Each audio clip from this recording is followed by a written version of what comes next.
Assalamualaikum warahmatullahi wabarakatuh. Selamat pagi anak-anak. Baiklah, hari ini kita akan belajar tema 5, subtema 1, pembelajaran kedua ya. Tetap dengan Ibu Ocha. Oke. Dalam pameran negara-negara ASEAN, banyak terlihat reklame yang digunakan untuk mempromosikan berbagai negara. Perhatikan reklame di stand Indonesia berikut. Oke.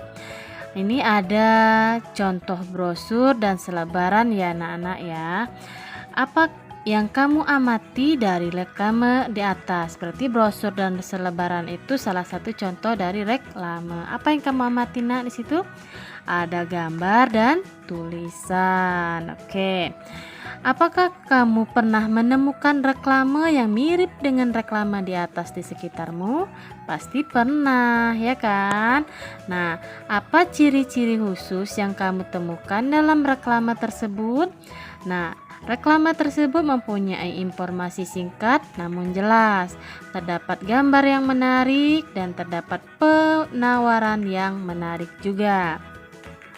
Apa tujuan dari masing-masing reklame tersebut? Nah, reklame mempunyai tujuan untuk memperkenalkan produk dan untuk memberi informasi tentang sesuatu kegiatan.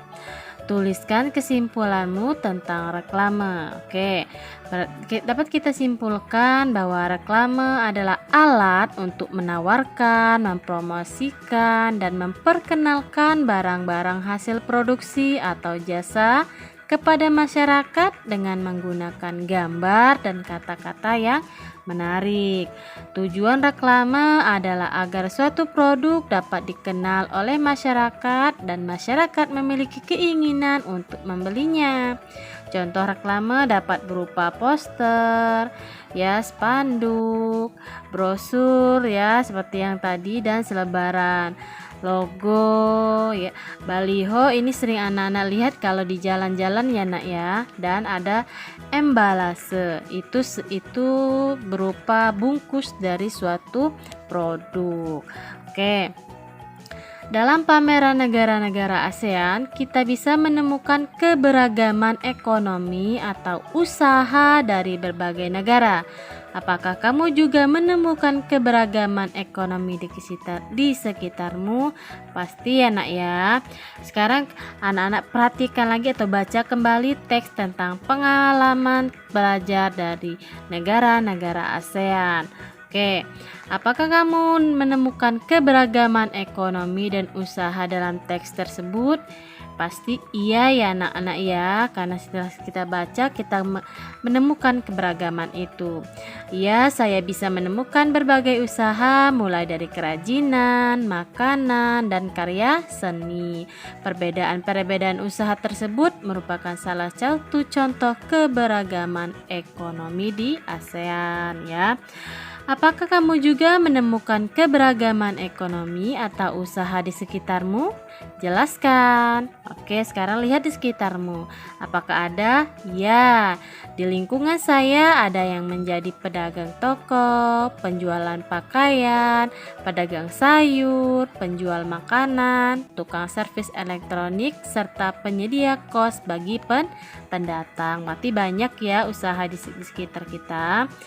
Bagaimana pendapatmu tentang keberagaman usaha yang ada di sekitarmu? Apa pendapatmu nak?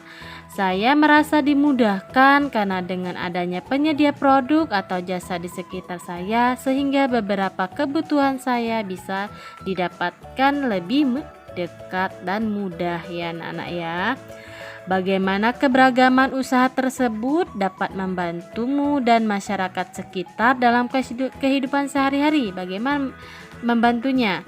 Saya dan masyarakat sekitar tidak perlu lagi jauh-jauh mencari kebutuhan suatu produk atau jasa karena telah tersedia di lingkungan kami sendiri dan lebih dekat ya anak-anak ya.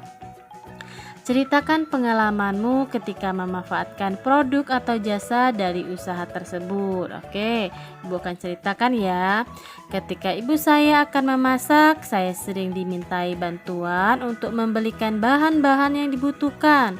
Untuk mendapatkan bahan-bahan dibutuhkan, saya biasanya mencari di pedagang sayur dan toko yang ada di di lingkungan saya. Namun, ketika ibu saya tidak sempat memasak, saya biasanya membeli di warung dekat rumah saya. Dan pernah suatu ketika televisi saya mati secara tiba-tiba.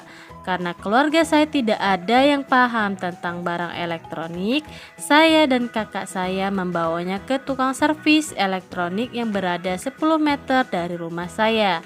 Setelah 2 hari, televisi berhasil diperbaiki. Tukang servis itu memberikan harga murah karena dia adalah teman dekat kakak saya. Dari semua cerita di atas, saya merasa bersyukur tinggal di lingkungan yang memiliki keberagam usaha yang bisa saya manfaatkan. Dan juga anak-anak harus rukun ya dengan tetangga dan sekitarnya agar kehidupan bisa nyaman, aman, dan tentram. Oke. Thanks for watching. See you next video. Jangan lupa untuk di subscribe, like, share, dan komen ya.